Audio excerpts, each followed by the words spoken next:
Herb oils are a great way to elevate your dish by adding color and flavor. Today, we're going to use 3 amazing techniques to make herb oil that I learned working at Michelin star restaurants. Stay tuned for the bonus saffron oil at the end. Let's get cooking. Fry method. This is the method we used to use to make herb oil at the Modern. It's the same method that they use at EMP. So you got 80 grams of basil, 20 grams of spinach, and 200 grams of canola oil.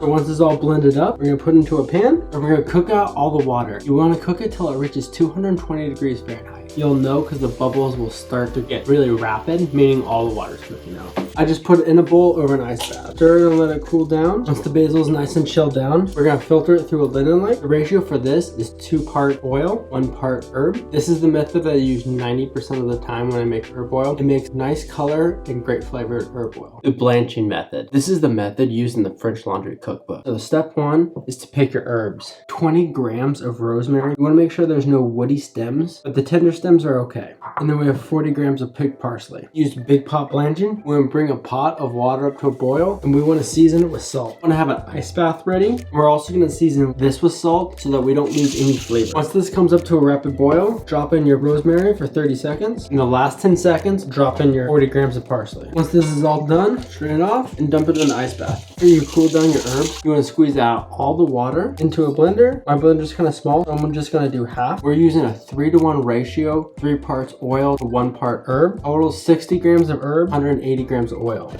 Once everything's nice and smooth, you can either put this in the fridge and let it marinate for 24 hours, then strain it. That will increase the flavor of the oil, and dump this in there. It's gonna take a little bit of time, but don't squeeze it. It might squeeze some of the marinade into the oil. You can use this method on any herb that you want. My favorite is to use it with really hearty herbs, thyme, rosemary, savory, that have a lot of flavor. And what you can also do is use extra virgin olive oil and get more of a Mediterranean feel oil. Blend method. This is the easiest way to make herb oil. Pick out any yellow or dead chives. Next, we're gonna cut the chives so they're a little bit smaller. They'll be easier to blend. So we got 20 grams of chopped chive, a little bit at a time. We have 60 milliliters of grapeseed oil. So it's a 3-part oil, 1 part herb ratio. So let this blend up for about 2 minutes. You're letting the friction heat up the herb oil to help bring out a greener color. And then just take your chive oil and filter it.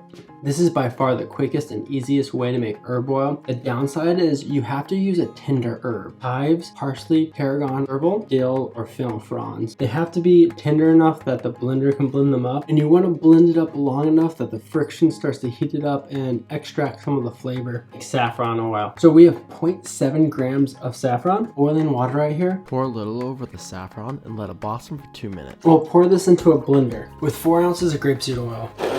Add into a pan and we're going to cook out all the water. You want to cook the oil on low heat. There's a lot of water in there. It could splatter. And then once it's done, we're just going to strain it off with the saffron and let it marinate. As it sits, it'll get stronger and build up the flavor and the color. All 3 of these methods will last 2 to 3 days in the fridge. If you're gonna let it go longer than that, you wanna set it in the freezer for up to about 3 months. If you leave it out in the fridge, it'll start to turn brown, it'll oxidize. My favorite thing about these oils is that they add a lot of color to a dish, but they also coat the food and bring in that flavor. The saffron oil will last indefinitely. I just always store mine in the fridge. If you enjoyed this video, check out this video next to see how to use the herb oil.